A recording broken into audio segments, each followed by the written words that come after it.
time machine says we're in the 2000s. Things have moved on a lot.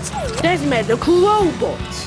Oh yeah, you're right, Mr G. Patients' operations have just started to be done by robots for the first time.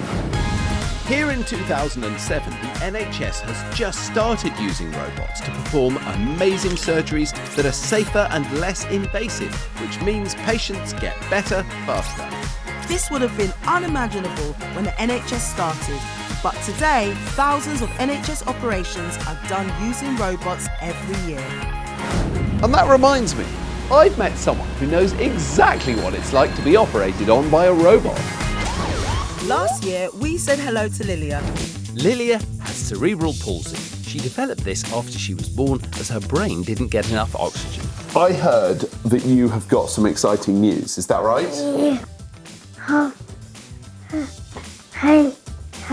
Are you feeling excited or a little bit nervous? Well, I think that's like completely the correct way to feel. In charge of Lilia's operation was consultant neurosurgeon Mr Jonathan Ellenbogen. He had a plan to get this very, very small electrode deep into the brain and we attach that to a battery, then supplies electrical current to the deep structures of the brain to help control her movements. Your actions are controlled by electrical signals in your brain, and Mr Ellenbogen was hoping these electrodes would alter the signals in Lilia's brain to improve her movement. Target is about the size of a grain of rice. And so we need this to go into exactly the right place. Luckily, Mr Ellenbogen had an amazing helper. Say hello to BrainBot. Hello. Mr Ellenbogen used MRI scans and CT scans to help him and BrainBot work out where the electrodes needed to go. Get ready for an uber mega gross alert. If you don't want to see brain surgery, look away now. Remember, Lilia was under general anaesthetic. Mr Ellenbogen exposed some of Lilia's skull before drilling holes for a guide tube to pass the electrodes down into position. Gross alert over. Everything went as planned as I expected it to do, and hopefully this will have a good result for Lilia. A few weeks later, and Lilia had the electrodes turned on. But did they work? It's been more than a year since we last saw Lilia, and I am very excited to find out how she is and where she is. She said to meet her in her favourite park. That's quite an entrance! Wait for me!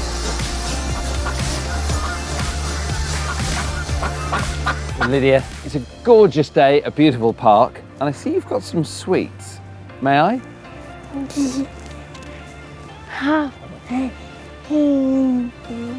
Well, I wouldn't normally, but since Xand's not here... It's garlic flavoured! This has Xand's fingerprints all over it! I don't know what you're talking about, Chris. What was it like seeing your brain operation on Operation Ouch?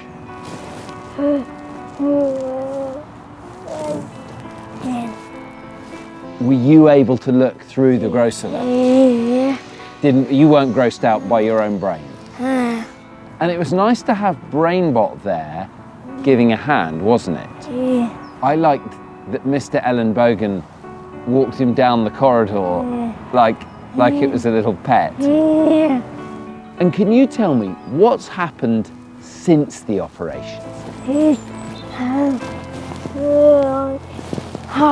You've got more control over your left hand.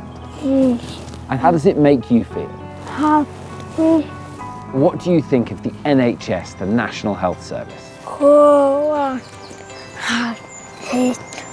There are lots of heroes in the NHS, but do you have a particular NHS hero?